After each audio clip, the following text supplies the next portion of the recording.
Hello and welcome along to a very special episode of this FM21 story, The Head Coach with me, Daniel. It's a unique look this episode, not like one of our normal ones. And for those of you that have followed The Head Coach in previous years, you'll know that every 5 years we go and do a look back at the clubs we've been at, how the footballing world's moving on, and how we're progressing as a manager in our journeyman story. Of course, under Director of Football restrictions, there's a little bit of a mixed bag in terms of what you can achieve.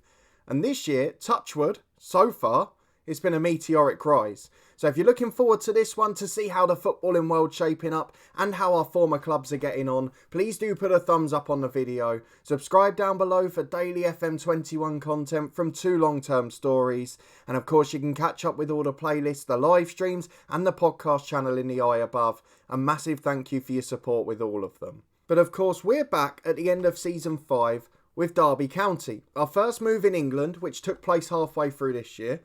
And that's, I guess, been sort of something unique for the head coach this year. The other 3 years, we've all started in England, whether it be Bognor Regis, whether it be Kettering last year, or in between that, we of course had Hemel Hempstead Town.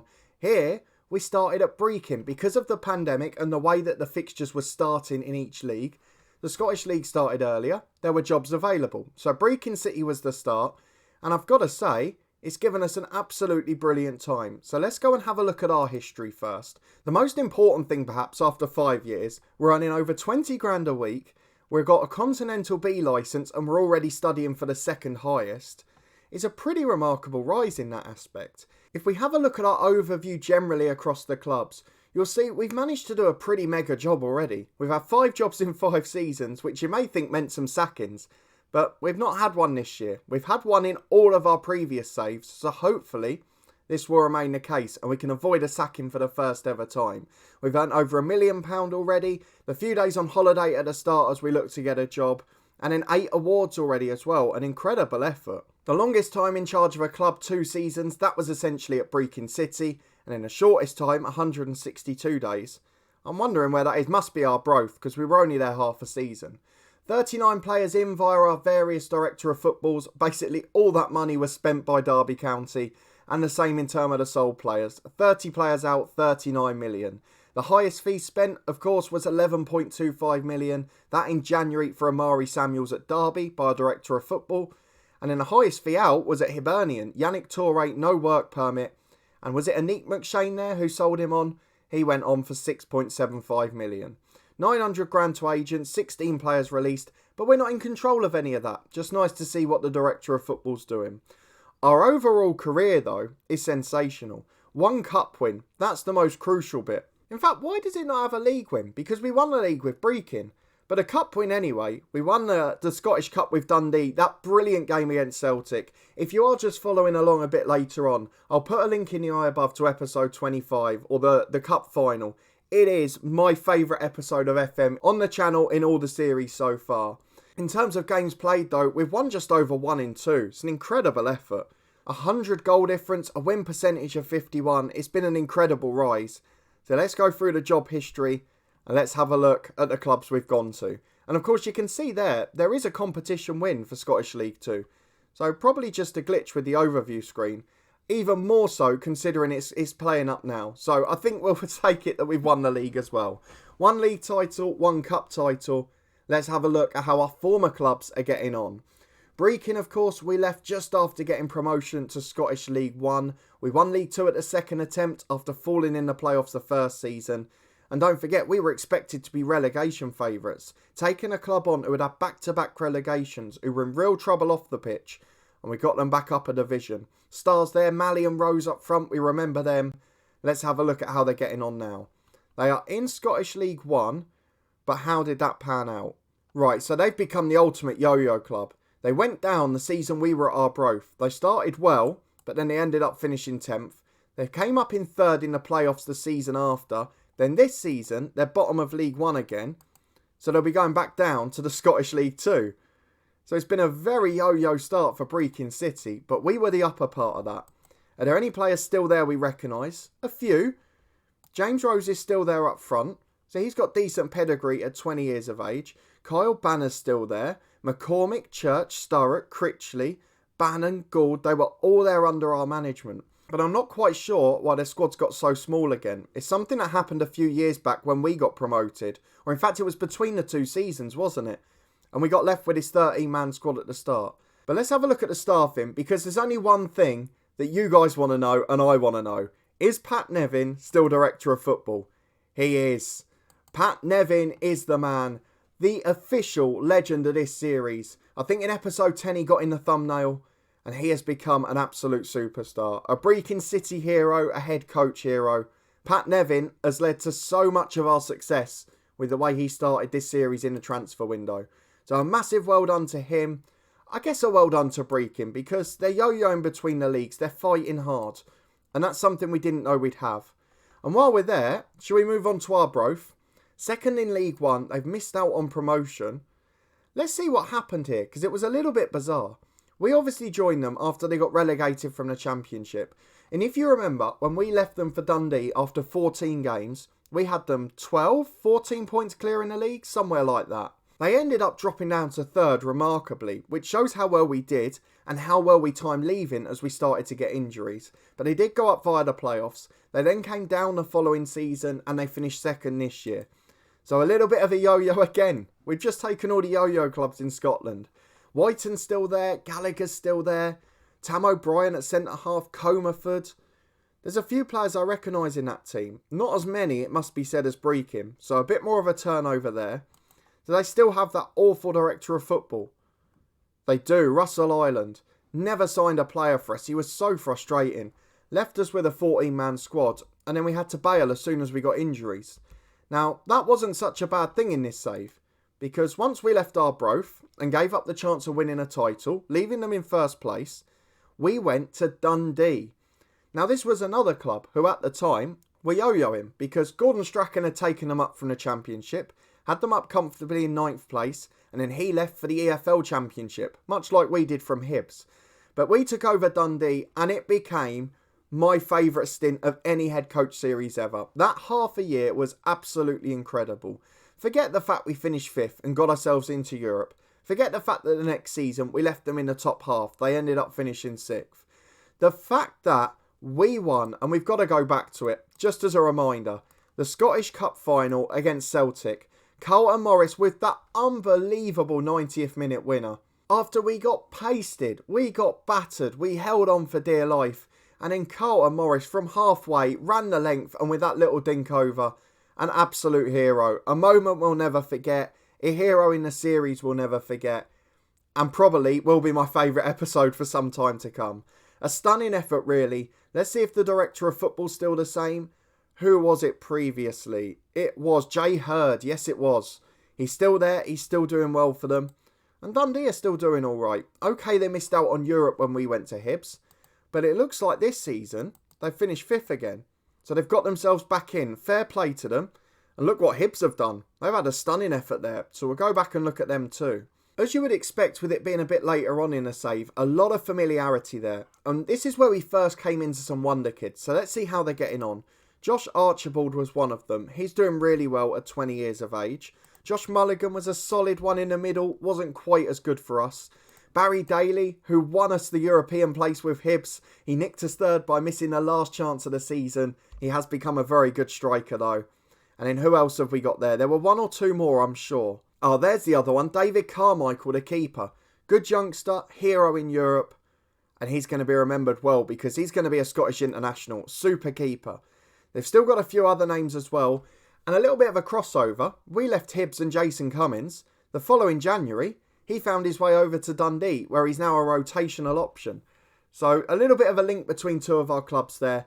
But one of my favourite stints of any head coach series. And that cup final will probably stay my favourite game, no matter what we achieve in the rest of it. Not to mention the fact we got our first major trophy there and our first chance to be in Europe after just 3 and a bit seasons. It's incredible. But partway through that season, as the team started to run out of a little bit of steam, playing in Europe, playing in the domestic action, didn't quite work out for us. We left Dundee in 5th to join Hibernian. They were 4th at the time, chasing 3rd place. We wrapped it up on the final day of the season. And then this year, we left them in 2nd place, I think, and they finished 3rd again. Celtic won it, Rangers there. Hibs not miles behind, and our strong start to the season built a bit of a foundation there. I want to see how they got on in the Europa Conference after we lost to Fenerbahce. So in the rest of the group, after we'd lost a few games, the final two were Olimpia and Real Sociedad. And I think they went out. Despite beating Olimpia, they did fall at the final hurdle and didn't make it through the group stages. They did win the Scottish Cup though. Hibs won a major trophy. Jay Stansfield with a brace, Nisbet with a goal in the final. Another superstar we've loved working with. He's now worth £13 million. What an effort that is. Josh Doig's still at the club, but he's got a fee release clause. Lee Farrell as well. So if we come back in 6 months' time, I can assure you that half of the kids will have been sold. But an absolutely stunning side. The goalkeeper who came back made a big difference. He couldn't get a work permit the year before. And they've got so many good young players who I hope will develop. Matthias Boggers, a personal hero of ours as well. And a really good side. Good recruitment, good director of football. And McShane must still be there. It's only been half a year. Where is he? There he is. Anik McShane, £1.5 a week.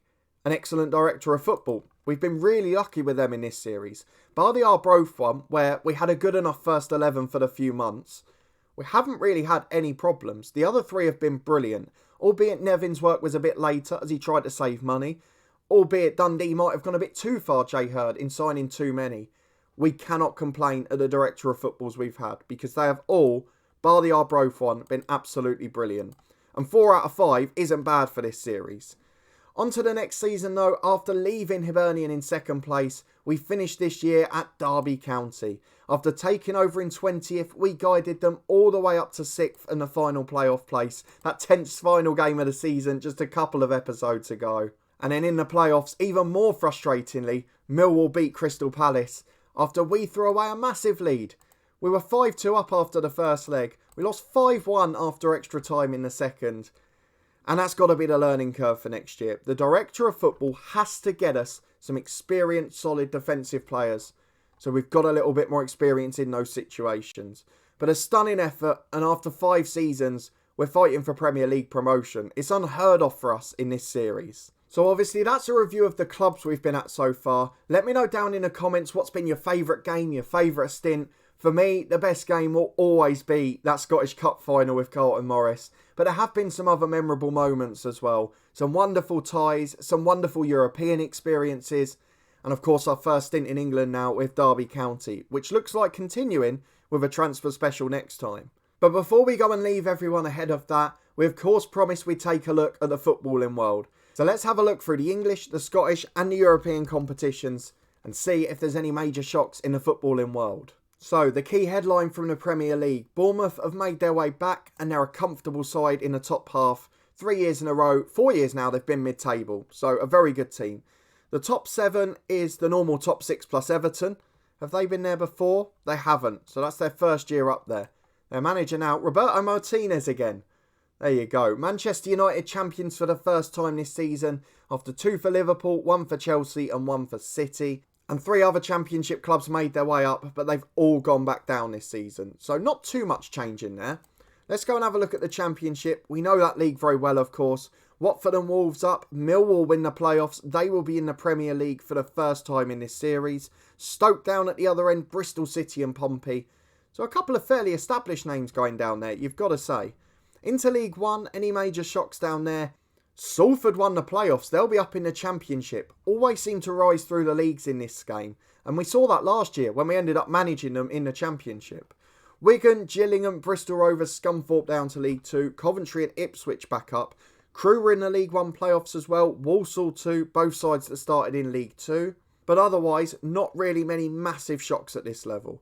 League 2. I guess 5 years in, you wouldn't expect so. Bradford, Newport, Mansfield and Morecambe up.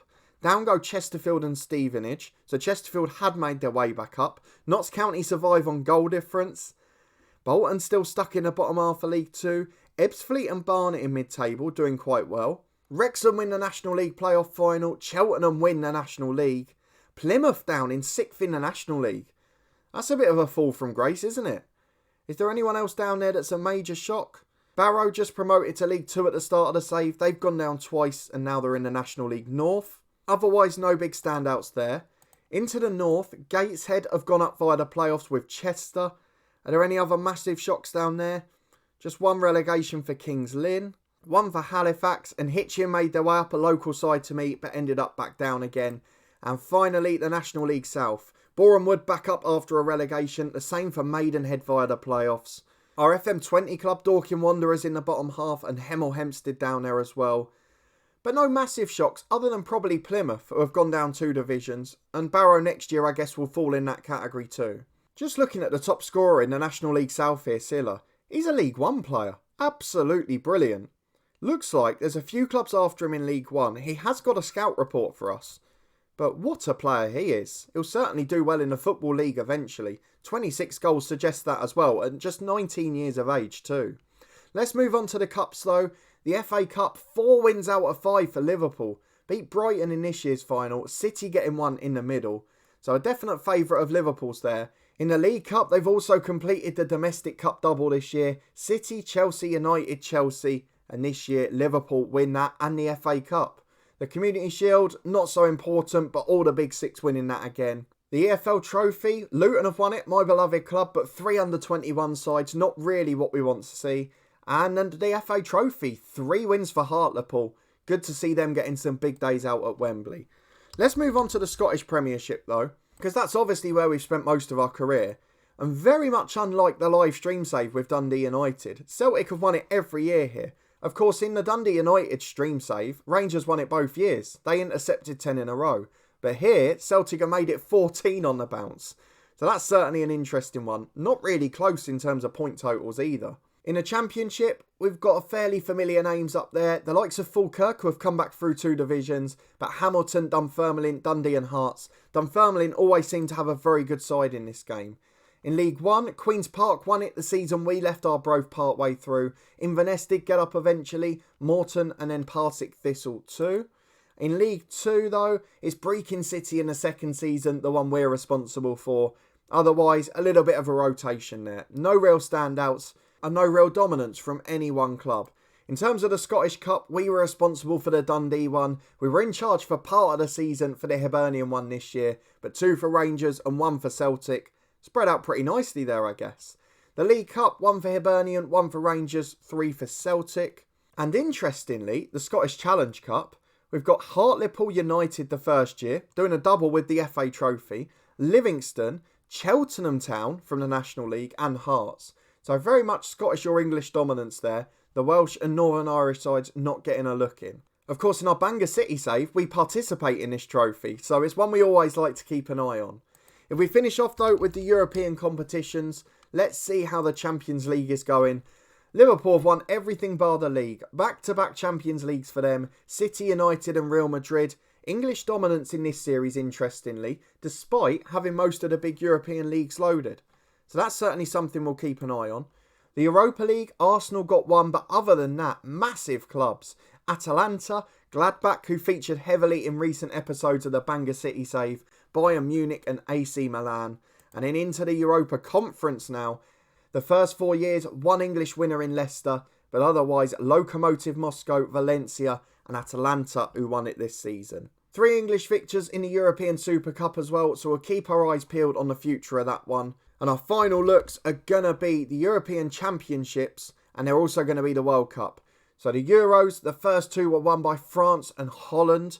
So Holland making a bit of a comeback there. I wonder if they've got any big youngsters coming through, or if it's just because the likes of De Jong, De Ligt, they're coming to their prime, De Beek as well, Justin Kluivert.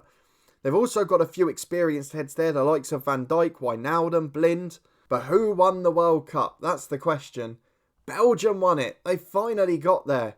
Their squad was at its peak and they took advantage. And now, unfortunately for them, they're all probably past their peak and on the way down. So we'll keep our eyes peeled on the next 5 years, see who's going to come out on top in those. But if you did enjoy this 5-year review, a look back at all of our previous clubs and a brief look into the footballing world, please do put a thumbs up on the video. Subscribe down below for daily content from 2 long-term stories. This one will be back in 2 days' time with a big transfer special from Derby. And tomorrow, we've got more big action from our Builder Nation with Bangor City. I'm absolutely loving that save this year. So if you haven't already, I'd love it if you could give it a try in the eye above. There's links to our live stream playlist and our podcast channel up there too. Championship predictions every single match day on the podcast channel. Interviews with current and former professionals, manager specials and much, much more. So you'll be able to find plenty of current and former Derby stars over there, as well as plenty of talk about Derby, particularly with their manager situation in real life this year. But a massive thank you for watching, your continued support with the series as always. I really do appreciate it. And I'll see you next time for a massive transfer special. Our director of football's getting to work, and hopefully there'll be plenty more to come.